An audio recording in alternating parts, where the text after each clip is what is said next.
நேற்று ஆந்திராவிலேயே சித்தூரில் ஒரு granite quarry பார்க்குறதுக்கு போனேன். நான் அடிக்கடி அங்கே போவேன்.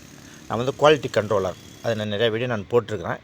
அங்கே வந்து ரொம்ப நாளாக ஒரு 5-6 மாதமாக அந்த எதிர்பார்த்த குவாலிட்டி கல் வரல அப்படின்னு சைஸஸ் வரல அப்படின்னு சொல்கிறதுக்காக நேற்று தான் கூப்பிட்டுருந்தாங்க அந்த ஓனரு.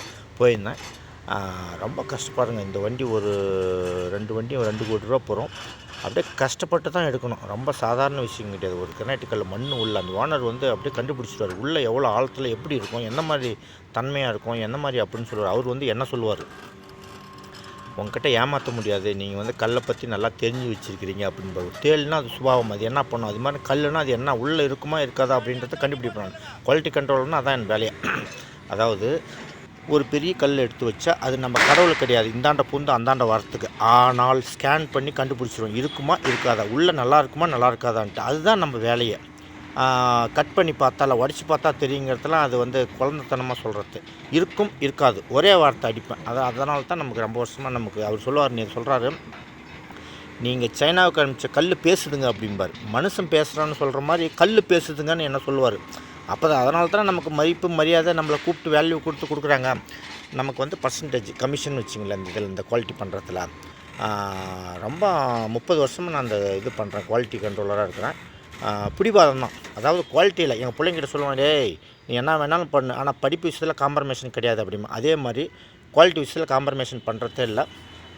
அந்த கல் வெளியில் இழுத்தாச்சு. அதனால் வந்து குவாலிட்டி இருக்கிறதால நமக்கு வந்து ஒரு ஒரு ஒரு தொழில் வந்து நம்ம ஆணித்தனமாக இருக்கிறதால நமக்கு என்றைக்கு இருந்தாலும் பாரு. அந்த ஓனர் வந்துட்டார். பொக்லினில் வந்து நடுமத்தில் சேருங்கிறதுனால அந்த பக்கெட்லேயே வந்து அப்படியே அவரை தூக்கிட்டு வந்து வந்து விடுன்னு வச்சுங்களா. விட்டு என்கிட்ட பேசுவார், கை கொடுத்து பேசுகிறாரு. அவர் தான் அந்த ஓனரு. அவர்கிட்ட தான் அந்த கல் எடுக்கிறேன். என்ன 1 மணி நேரத்துக்கு முன்னாடி நான் வந்துட்டேன். அதாவது ரொம்ப காஸ்ட்லியான கல் இது என்னத்துக்கு சைனாவுக்கு போகுது. நான் இதை பற்றி வீடியோ போட்டிருக்கிறேன். சைனாவுக்கு போயிட்டு இது பேஸ் பாட்டம் அந்த மிஷினுடைய பாட்டத்துக்காக போகுது. இதில் வந்து 4 கல் வரும் அந்த இடத்துல. 4 கல்லும் கிட்டத்தட்ட 1 கோடி ரூபா. ஒரு கல் 25 லட்சம், 4 கல்லும் 1 கோடி ரூபாய்க்கு போகும். இப்போ நான் தான் கை கொடுத்து பேசுகிறேன் அவர்கிட்ட. அப்புறம் அதாவது எதுக்கு சொல்ல வரோம் அப்படின்னா, தொழிலில் வந்து அவர் உறுதியாக இருப்பார். குவாலிட்டி நான் வந்து குவாலிட்டியில் எப்படி உறுதியாக இருக்கிறேனோ அதே மாதிரி அந்த கல் வந்து எடுத்து கொடுக்குறதுல வந்து ரொம்ப உறுதியாக இருப்பார்.